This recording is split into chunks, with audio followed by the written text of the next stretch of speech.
Assalamualaikum warahmatullahi wabarakatuh. Perkenalkan, nama saya Erika Della Jayanti.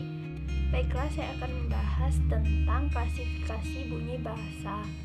Yang pertama itu ada bunyi vokal. Bunyi vokal adalah bunyi yang tidak disertai hambatan pada alat bicara. Hambatan hanya terdapat pada pita suara, tidak terdapat artikulasi. Semua vokal dihasilkan dengan bergetarnya pita suara.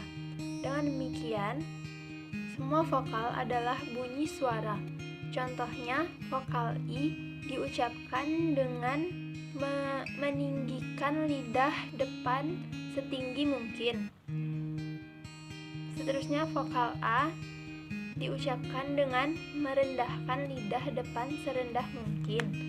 Vokal U diucapkan dengan menaikkan pangkal lidah setinggi mungkin. Vokal E dan E diucapkan dengan lidah depan terletak di antara I dan A. Vokal O diucapkan dengan posisi pangkal lidah di antara U dan O. Selanjutnya, semivokal. Semivokal atau vokal non-suku kata adalah vokal yang membentuk suku kata diftong dengan vokal penuh. Semivokal berbeda dengan konsonan hampiran yang agak mirip tetapi artikulasi lebih tertutup daripada vokal atau semivokal dan bersifat sebagai konsonan karena mereka mirip secara fonetis. Konsep semivokal dan konsonan hampir sering digunakan secara bergantian. Dalam penggunaan ini, semivokal didefinisikan sebagai konsonan hampiran yang sesuai secara fonetis pada vokal tertutup khususnya. Contohnya, huruf J sesuai dengan I, W untuk U, dan Y untuk Y. Sedangkan pengertian konsonan adalah bunyi bahasa yang dihasilkan dengan menghambat aliran udara pada salah satu tempat di saluran suara di atas glotis. Konsonan disebut juga huruf mati. Contoh hurufnya B, C, D, F, G, H, J, K, L, M, N, P, Q, R, S, T, V, W, X, Y, dan Z. Selanjutnya ada bunyi nasal. Bunyi nasal adalah bunyi yang terjadi apabila udara keluar atau disertai keluarnya udara melalui rongga hidung dengan cara menurunkan langit-langit lunak beserta ujung tengkak. Contohnya huruf M dan N. Selanjutnya, bunyi oral. Bunyi oral adalah bunyi yang terjadi karena langit-langit lunak beserta ujung anak tengkak menaik menutup rongga hidung sehingga udara hanya melalui mulut saja. Contoh hurufnya P, B, K, G, dan D. Selanjutnya ada bunyi panjang. Bunyi panjang adalah bunyi yang diucapkan panjang. Bunyi panjang juga bisa diartikan sebagai bunyi yang berlangsung lama. Contohnya, bunyi bel sekolah, terus bunyi pada alarm, terus bunyi ayam berkokok. Selanjutnya, bunyi pendek. Bunyi pendek adalah bunyi yang diucapkan pendek atau bunyi yang berlangsung sebentar. Contohnya, bunyi petir, bunyi batuk, dan bunyi bersin. Selanjutnya, bunyi tunggal adalah sebuah bunyi yang berdiri sendiri dalam satu suku kata. Sedangkan bunyi rangkap adalah dua bunyi atau lebih yang bergabung dalam satu suku kata. Bunyi agresif dibentuk dengan cara mengeluarkan arus udara dari dalam paru-paru. Bunyi agresif dibedakan lagi atas bunyi agresif pulmonik dan bunyi agresif glottalic. Yang pertama, bunyi agresif pulmonik. Dibentuk dengan cara mengecilkan rongga paru-paru oleh otot paru-paru dan rongga dada. Hampir semua bunyi bahasa Indonesia dibentuk melalui agresif pulmonik.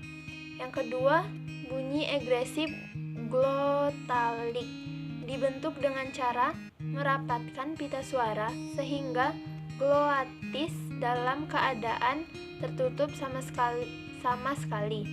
Bunyi agresif glottalic disebut juga bunyi ejektif yang ditandai dengan tanda apostrof. Contohnya P, T, K, dan S. Contoh bunyi-bunyi dalam bahasa-bahasa Kaukasus, India, dan Afrika. Sedangkan bunyi agresif dibentuk dengan cara menghisap udara ke dalam paru-paru. Bunyi agresif dibedakan atas bunyi agresif glottalic dan bunyi agresif velaric. Bunyi agresif glottalic memiliki kemiripan dengan cara pembentukan bunyi agresif glottalic, hanya arus udara yang berbeda. Dibentuk dengan cara menghisap udara dan merapatkan pita suara sehingga glotis menutup. Adapun bunyi yang dihasilkannya disebut implosif yang ditandai dengan tanda melengkung ke sebelah kanan. Contohnya B, D, dan G. Contoh bunyi-bunyi dalam bahasa Sindhi, Swahili, Marwari, Ngada, dan Sawo. Yang kedua, agresif velaric dibentuk dengan cara menghisap udara dan menaikkan pangkal lidah dalam langit-langit lunak bersama-sama dengan merapatkan bibir. Begitu pula ujung lidah dirapatkan ke dalam gigi atau gusi. Contohnya, bunyi-bunyi dalam bahasa Khoisa, Xhosa, dan Zulu. Selanjutnya, geminat, yaitu rentetan artikulasi yang sama atau identik sehingga menimbulkan ucapan panjang dalam bunyi tersebut.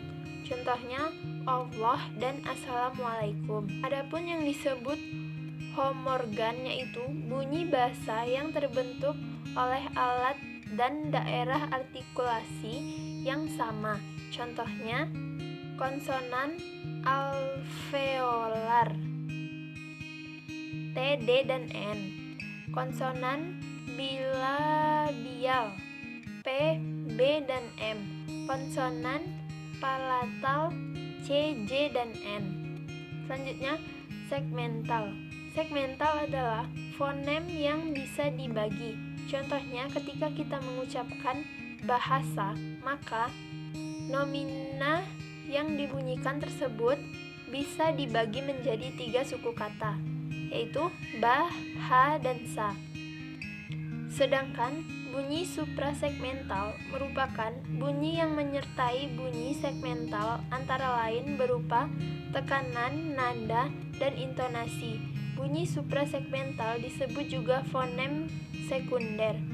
Contohnya, bunyi suprasegmental biasanya dipakai pada saat tukang bakso mengetuk mangkuk yang ia siapkan dengan sendok. Bunyi yang kita dengar itu bermakna ada tukang bakso lewat dan menawari kita untuk membeli baksonya.